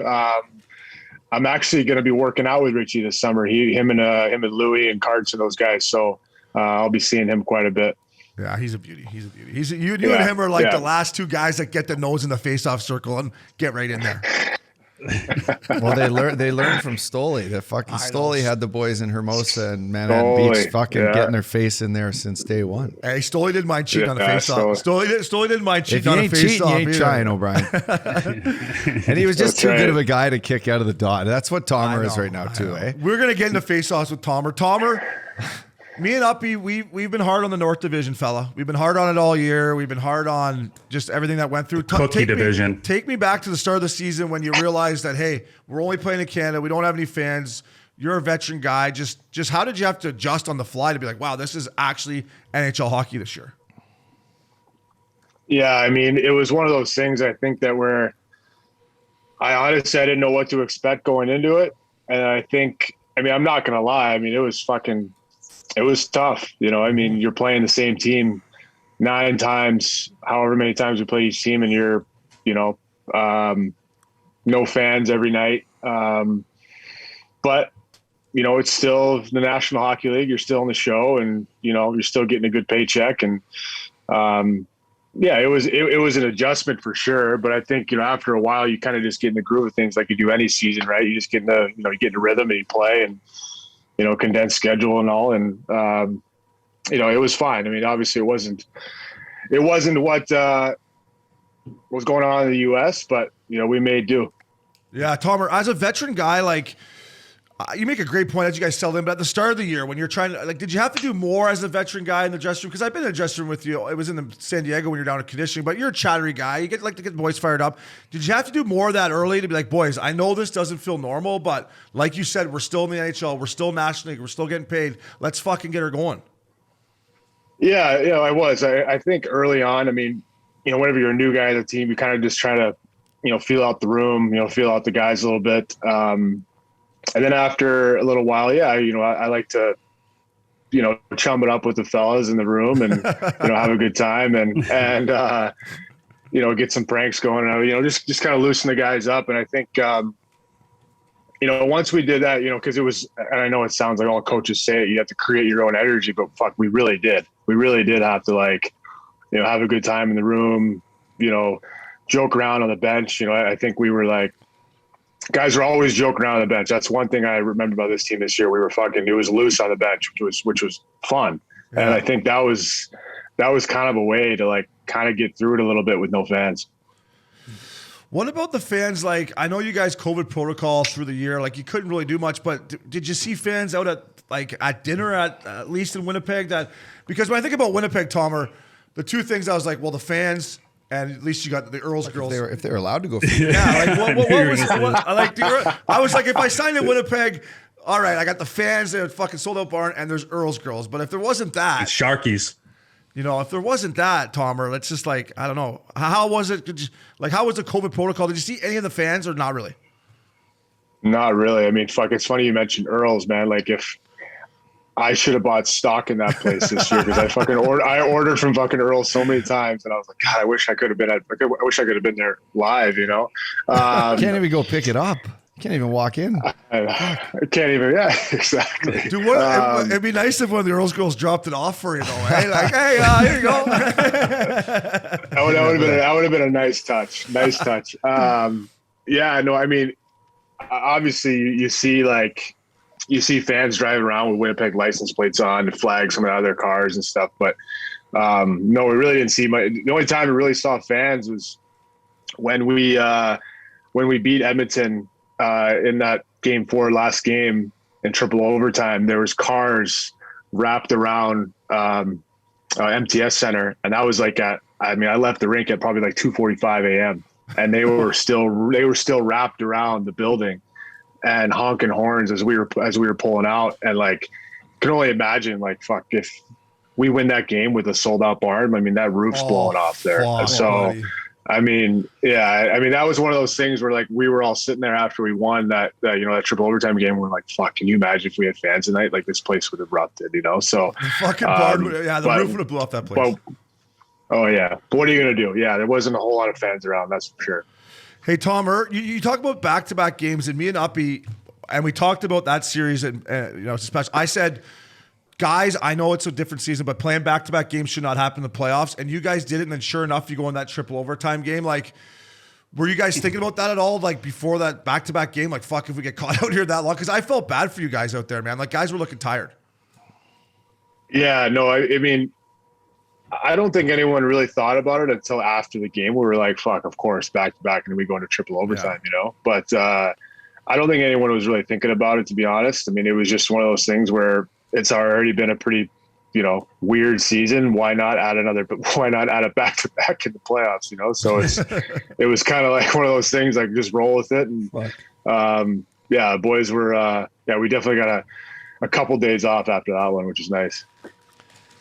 Speaking about the Oilers and running through them in the first round, really giving them kind of everything in their way to stop, their offense and their ability to score goals, make plays, make them frustrated. What was the difference, in a McDavid in the regular season to what you guys saw in the playoffs? And, just what was it like as you being that shutdown guy, that grizzled fucking fourth line guy that could go out and shut down their top guys? How fulfilling was that? And just what kind of feel was that in the dressing room for you guys to shut down that team? Well, yeah, I mean, it was a huge focus before the series because, I mean, he absolutely lit us up in the regular season. You and everyone else, Tomer. Yeah, I mean, he had his way, but I think he had his best stats against us. So, I mean, it was a huge focus for us going into the series, because I think during the season, we gave him a lot of odd man rushes, and for him, McDavid is, off the rush, he's deadly. So that was a big thing, is we wanted to, take away his time and space, take away his opportunities off the rush. And if he was going to get some speed, it was all going to be the outside. We're going to clog the middle. And, I mean, he's the best player in the world. He's going to get his looks. Yeah. And it was a matter of, if he's going to get his looks, it's going to be one and done and keep him the outside. I mean, him and Draisaitl, I mean, those guys they're ridiculous, So it was one of those things where we made sure that, if they're going to get chances, it was maybe just going to be in the offensive zone, nothing off the rush. We weren't going to give them any odd man rushes. And, and every single guy bought in. Like, it was, every guy was taking short shifts. Every guy was, above the puck, above both those guys. I think another thing with those guys is you kind of have to get in their way, like not run them through the wall because you can't really with those guys, but kind of make them stop, like make them have to stop and get going again. So, a guy like McDavid, he's always moving and he gets his speed going. So that was just a huge focus. And then, yeah, I think we just did a really good job of that. And I mean, he still had decent numbers, but, it Yeah, but it wasn't like he was, lighting us up before. So.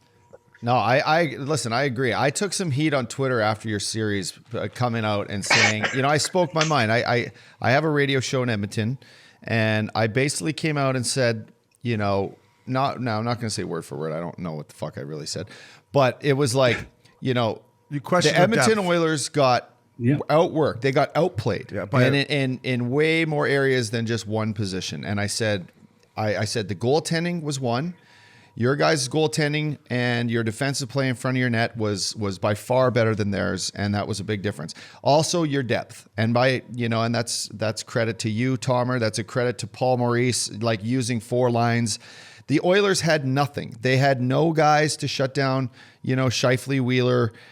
When they got going, their penalty kill wasn't good, and I won't throw out names of who wrote me back and said, are you kidding me? Did you watch the series? Yes, I watched the fucking your playoff round against the Oilers. I'm an Oiler fan. So yes, I watched it.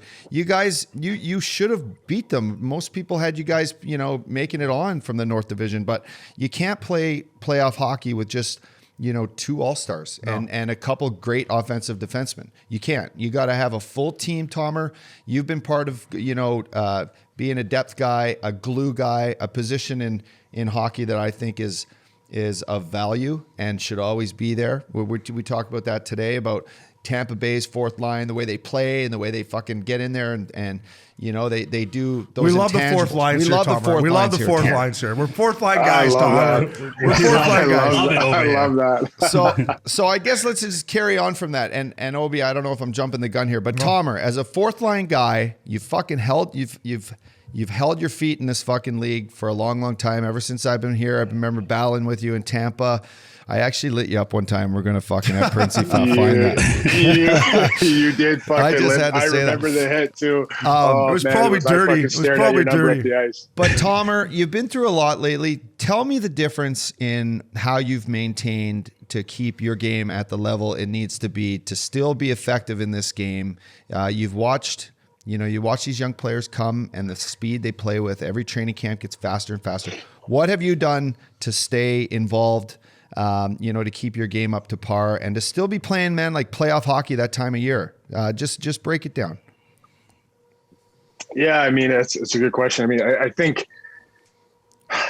think now, especially now with how fast it is and all these young guys, I think you just, like you said, being a fourth line guy and knowing what you have to do, I think you have to excel at the little things. You know what I mean? You have to be really good at, like you guys talk about face-offs. Like I pride myself on face-offs. I pride myself on penalty kill and blocking shots. Like you have to be really good at those little things because, I mean, like you said, like in the playoffs right now, like look at all the 4 teams left. Look at their fourth lines. Yeah. Like they're difference makers. Like you see the guys that the coach is throwing out in important situations. I mean, sometimes, you'll see a night where the first 3 lines or first 2 lines are going to cancel each other out. And that fourth line is going to be the X factor. So, for me, I've really, I guess in a way, tried to like reinvent my game. I'm still, I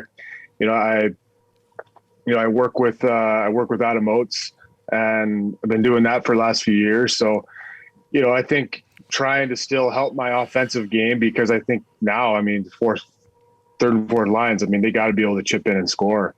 So I think, and not only that, but, taking care of myself, trying to, train and skate and, all the things that we do in the summertime to, to make sure that we're ready to go. But I mean, I think it's just, like I said, I think it's just trying to excel at the little things. And I think you have to you got to love the game. Like you got to love everything about it. Like, especially being a fourth line guy, it's not the fucking most glamorous, role, but you got to love everything about it. You got to love fucking blocking that shot or love winning the big face off, even though it doesn't fucking show up on the score sheet, but when the boys are, hooting and hollering for you, like that shit gets me going. Like I fucking love that, I love the role. I think it was glamorous.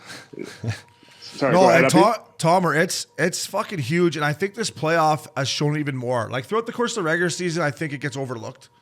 But come playoff time, and this is what me and Uppy have talked about the whole playoffs, about fourth line guys like yourself, you and Trevor Lewis in Winnipeg, the fourth line of the Islanders. It's very important.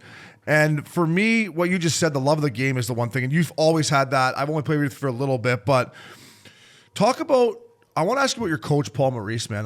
This guy seems like, I don't know. Talk to me about him. When I see his interviews and he's passionate, is he a good players guy, or what makes him tick? Awesome guy, just a players guy. He was great. I mean, open door, like he, chat with him anytime. Good, really, really good motivator. Like some of these guys' speeches, like he would come into the room and talk to us and you're like ready to go through a wall after that. Like, and not only that, but like he was good at we went on that 8-9 game losing streak at the end of the season.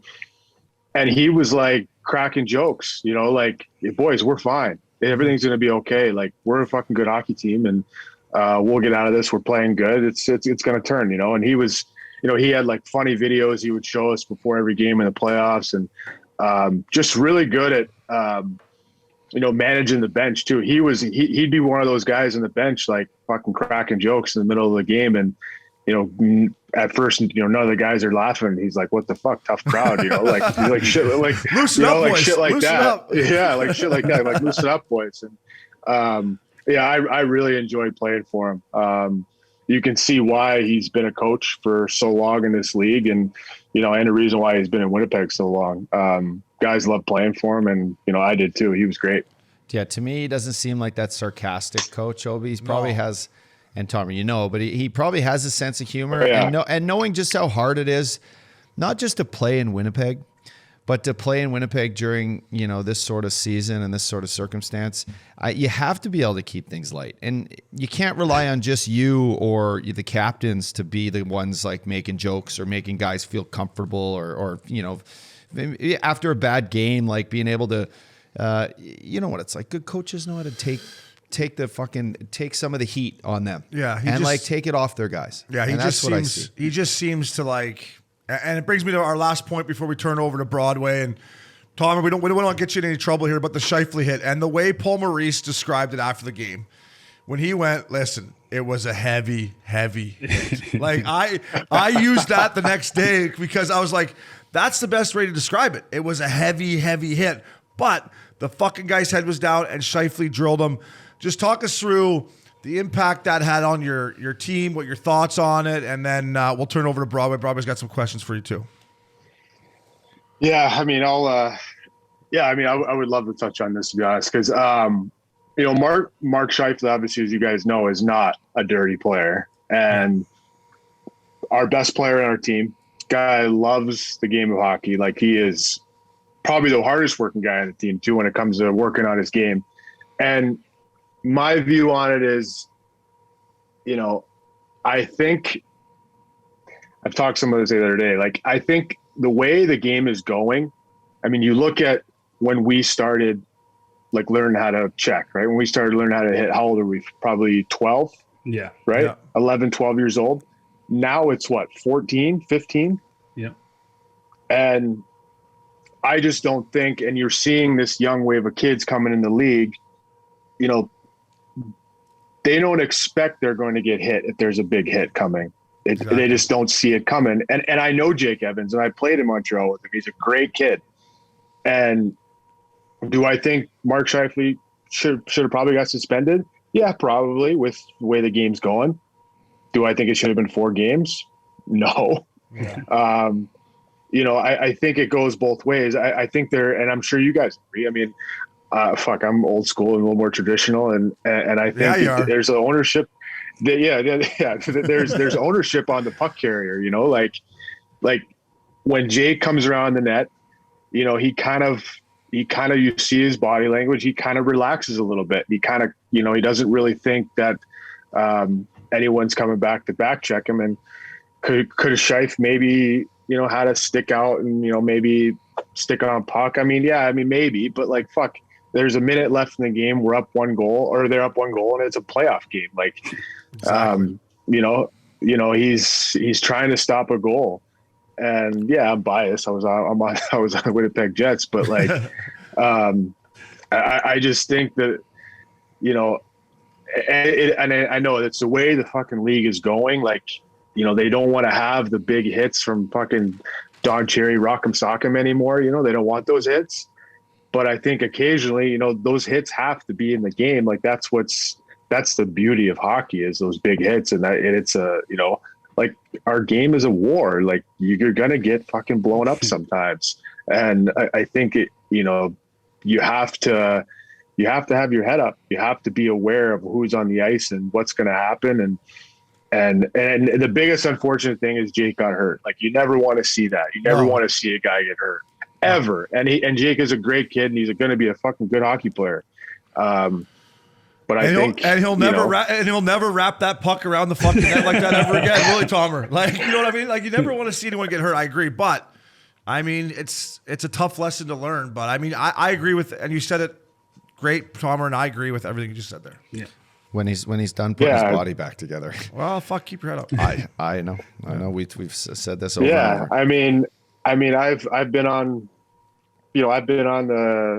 I've hit a guy like that, and I've gotten blown up a couple times. Fucking Updogg got me pretty good. I mean, fucking the Updogg got me I pretty guarantee good, when we pull this video, that hit's going to be a fucking penalty today, isn't it? Oh yeah. Maybe a little late. And that's true. Maybe a little late. Maybe a little high. That's all right. Maybe that's all right though. It's the game. I wasn't ready for it. I should have been. Tomer, well said, buddy. Broadway, what do you got for the Nate Dog? Yeah, Tom, before I let you go, I just wanted to ask you, we all got to experience Uncle Scotty, also known as Scott Gomez. And, he always had so much love for his Alaskan boys. And I just want to know, what type of impact did he have on you and your career? Because, I mean, he was kind of one of the first ones out of Alaska to put his name on the map. I mean, he was, as far as guys I looked up to coming out of Anchorage, Alaska, like everyone was like Scott Gomez. Like I remember being probably grade 6 or in middle school and going to watch Scotty Gomez play high school hockey. And everyone's like, around the rinks watching this kid, like get the puck behind the ice or behind the net and skate all the way down the ice and score. It was like, oh, Scotty Gomez. And then, as I got a little bit older, got drafted and everything, I got to work out with him and, obviously got to know him pretty well. And yeah, I mean, you guys know how Gomer is. He just, he brings you in, and he brought me in early and was like, you're one of the boys. And, he's kind of always like, been there for me always, even now we still talk all the time. He's one of my good buddies. And, I mean, he was pretty much, I mean, we always say, he put Alaska on the map when it comes to hockey, his career and everything he did, but the way he I remember, when I was playing for the Islanders and he was playing the Rangers and, it was like a defensive zone faceoff or something like that. And I had my stick a different way or something like that going to the faceoff. And he's like, fuck Nate, what are you doing? Turn your hand over this way. Like, he was like helping me out. I'm getting ready to take a faceoff against him, like just shit like that, but you guys know how Gomer is. He's the man. And he's definitely got the gift of gab. And, he is definitely one of a kind. That's for sure. Yeah, Tomer, there was no one better, I don't think, in our era than skating the puck through the neutral zone than Scotty Gomez. Oh. Like even if he didn't the scoring slump he went through Montreal, I was playing against him. I think I was in Tampa, and I was like, Gomer didn't get any points, but I'm like, fuck, he looked good out there. Like he had the puck the whole game. Like, you know what I mean, Tomer? He looks so good, and like you watch him, like when he would skate through all the way down the ice, like he never looked down. Like he's always head up like this, like never looked down once, and he's got that little hop to his step as he's, crossing over, and his knees are knocked in. And yeah, man, he was a hell of a player. He was fun to watch. He was good for escrow. He was good for escrow. You know what else he was good at? He never would touch the puck when he would skate up. It would just float and he would just stick handle over it. He would never move it. It's crazy. You watch him, his stick would stick handle on both sides and he kind of fake here, fake there. But the puck would just come with him. It was a unique way. I actually got a unique way. I actually, Tomer, I got a fucking Scott Gomez story before we turn it back over to Broadway. First year in the fucking playoffs, we're playing Jersey. He's in there. Game whatever, 4 or 5. I got him fucking down the ice, fucking fish hooking him, and I stick my finger in his fucking mouth, and he bit me. I would have bit your fucking finger. I was like, which taught me as a young guy, I'm like, careful where you're putting your fingers, though. But Gomer just like, took a bite right on my face. I was like, fuck. He's like, don't put your fucking hand in my face. I was like, okay, Gomer, you got a good point. Oh yeah, but Tomer, you know us three, we like the finer things in life. You know, we like big lifestyle guys here. Can you tell us how you got involved with the 44 Concierge and kind of just tell the listeners what it is, and maybe you can dial the boys in a nice little PJ here soon. Yeah, whatever you guys need is as long as you let me join. No, you're in, bud. Yeah, no. So probably 3-4 years ago, a guy named Jamie Carroll. I don't know if you guys know who it is. He played with a buddy of mine at Providence College, and he used to be with a different concierge company, and kind of came to me and said, do you want to start this concierge company? And it was kind of one of those things. I think I was still in Anaheim at the time, and like at the end of Anaheim time I was there, and it was just kind of an opportunity, to kind of help. As I mean. During the season, right? Like when you're busy and fucking got shit going on, it was kind of our idea to like, not just help guys. And obviously, you're going to get the restaurants and the PJs and the trips to Vegas and all that shit. You're going to help with that. But like, help with guys, like help guys like moving or getting them a car in the city they're in.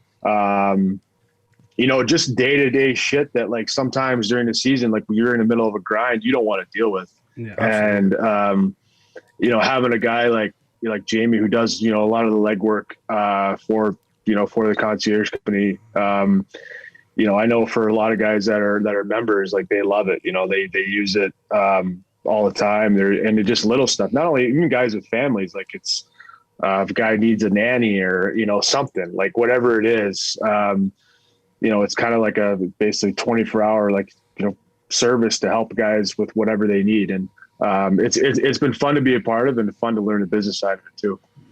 Yeah, I would have loved to have that when I was playing at Obes. I would have needed that. They had me, Jimmy. All I had was Uppy. I had Uppy down me in an SLS, but I think I need a little more help.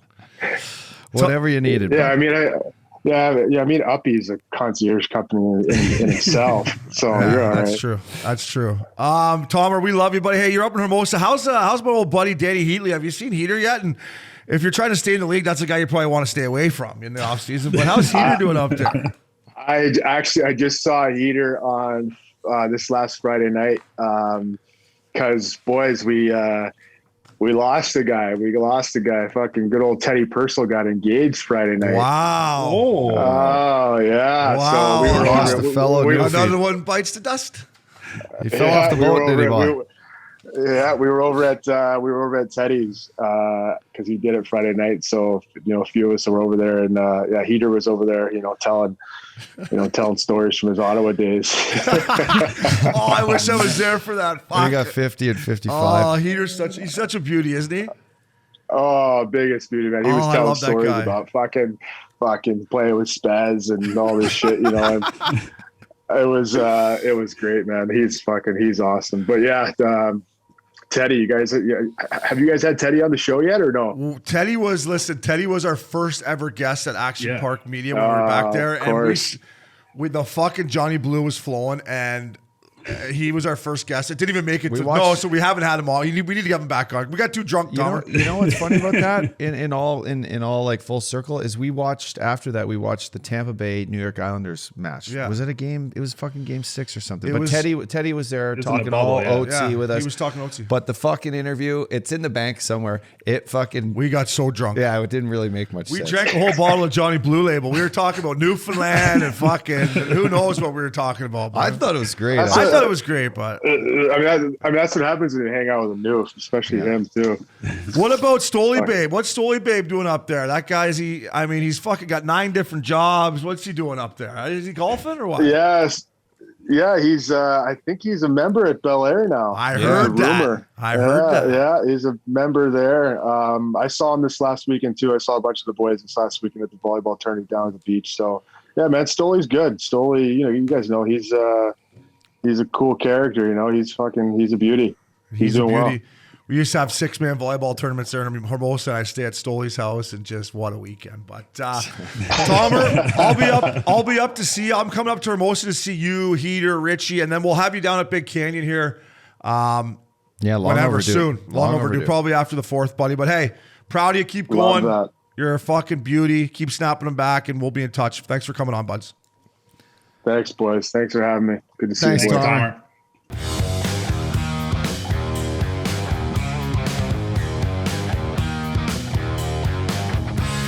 Updogg, Scoopsy, our boys at Cannadips, Lip Boomers. I got one in like always. Cannadips Croptober giveaway, Updogg. The Croptober event has been going on for weeks, and every 2 weeks, we have a new winner. The boys at Cannadips picked 4 total winners over the course of this event, and 1 winner chosen by a best Instagram video with the hashtag OBS Croptober 2021. All 5 winners get a +1, so all 10 consumers come to Humboldt County, place where the weed and hemp is flowing like fine wine. We gotta get up there. October 15th to 18th, just after the Updogg's birthday. All expenses paid, only U.S. entries apply. Day 1, insane behind-the-scenes marijuana farm tours, super behind-the-scenes, and a private concert that night. Day 2, redwoods, rivers, and beaches. Beaches, baby. So, fellas, the boys here at Missin Curfew are telling you listeners to go to cannadipscbd.com/Croptober or at Cannadips on Instagram. The link is in the bio to enter. So, enter, get up to this event, get high. I'm fucking going up there, baby. I'm doing Lip Boomers, whatever else I got up there. See some concerts, some beaches, some rivers. Take in the beautiful, beautiful landscape. I want to see the redwoods. Humboldt I want to see County. the redwoods. We will be there hopefully in Croptober. Let's go, baby.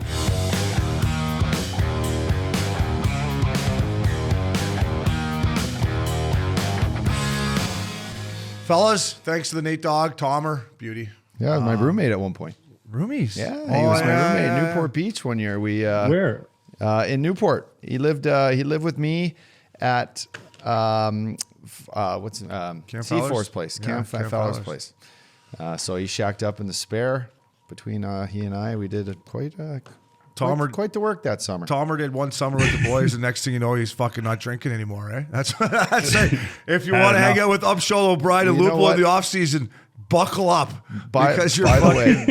By the way, great interview, great guy, great teammate. I didn't get a chance to tell him that I take pride in the glue guy atmosphere, and when I see Tomer out with his teammates, whether they're past, present, they all love him. They tweet about him. They're on his Instagram, whether it's at Coachella, wherever they are.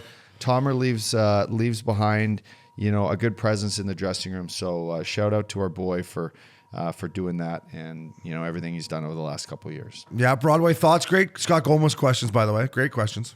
Yeah, but it's just great. We love our old school guys here. We love the veterans on this podcast. And my brother said that right when they got him in the trade, he was a guy that came right in. My brother gravitated right toward him. So you can just tell he has that leadership. He has that personality, just a fun guy to be around. And I think I wanted to ask him about how messy of a roommate my brother was, because I think he lived with my brother for a little bit when he got traded at the deadline. But Tomer, that was awesome for coming on, and we appreciate it.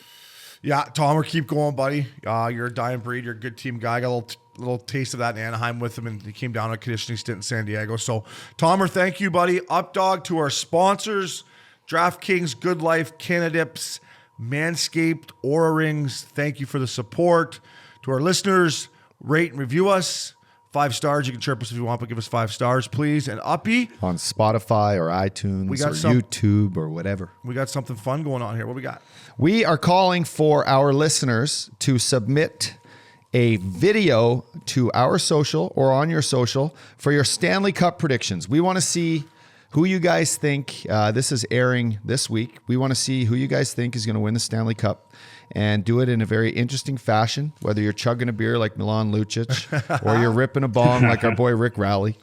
Whatever you're doing, send in a video with the hashtag MC Stanley Cup, Missin Curfew Stanley Cup, hashtag MC Stanley Cup. We're going to pick a few of the more entertaining ones and show them live on our social. I think it'd be a fun way for Princey to dig up some good fashion fan-based videos, boys. Now, keep it classy. Don't be like thumping your girlfriend on there or whatever. And or maybe we're not going to put that out there. It's not Pornhub, but make it interesting. Get the boys laughing, and maybe get you guys a couple new followers. That's awesome. That's a great idea. To our listeners, please do that. Broadway Jimmy Hayes. Who you got tonight? Vegas, or we got Vegas tonight, right, baby? Yeah, we got Vegas and the under. Vegas and the under. Scoopsy, as always, Updogg, your beauty. That was Missin Curfew.